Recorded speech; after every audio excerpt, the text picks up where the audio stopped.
সীমান্ত হত্যা ও সীমান্ত নিরস্ত বাংলাদেশি নাগরিকদের উপর গুলি চালান আহত বন্ধ করা।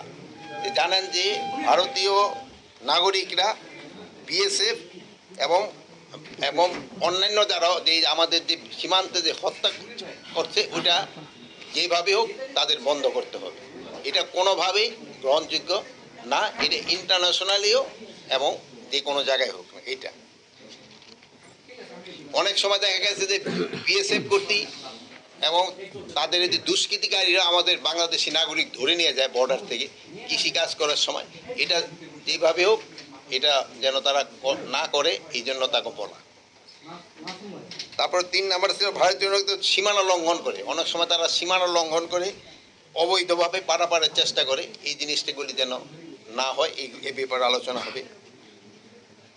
প্লাস এই ভারতীয়রা অনেক সময় তাদের এই বর্ডার বেল্টে অনেক সময় এই যে মালকের বিভিন্ন এই ফেন্সিডিল কারখানা এইসব কারখানা তৈরি করে আমাদের দেশে এই জিনিসগুলি, যদিও ওই ফেন্সিডিলটা তারা ঔষধ হিসাবে বলে বানায়, কিন্তু আদারওয়াইজ বানায় এটা মাদকের জন্য এবং আমাদের বাংলাদেশের ভিতরে দিয়ে দেয়। এইটার এই বিষয়গুলি নিয়ে আলোচনা হয়। প্লাস সীমান্তে ১৫০ গজের ভিতরে অনেক সময় সে কতগুলি কাজ আছে যেটা করার নিয়ম নেই, ওইগুলি অনেক সময় তারা করতে চায়। আর কিছু কাজ আছে যেটা করতে হলে দোনো দেশের পারমিশন লাগে। ডেভেলপমেন্ট কাজ যদি করতে হয় তো আমাদের হয়তো একটা, যেহেতু জানেন যে বর্ডারটা একেবারে মানে অনেকে ঘরের পাশ দা চলে গেছে, এইসব ক্ষেত্রে কিছু করতে হলে কিন্তু একজন আরেকজনের অনুমতি নিতে হয়।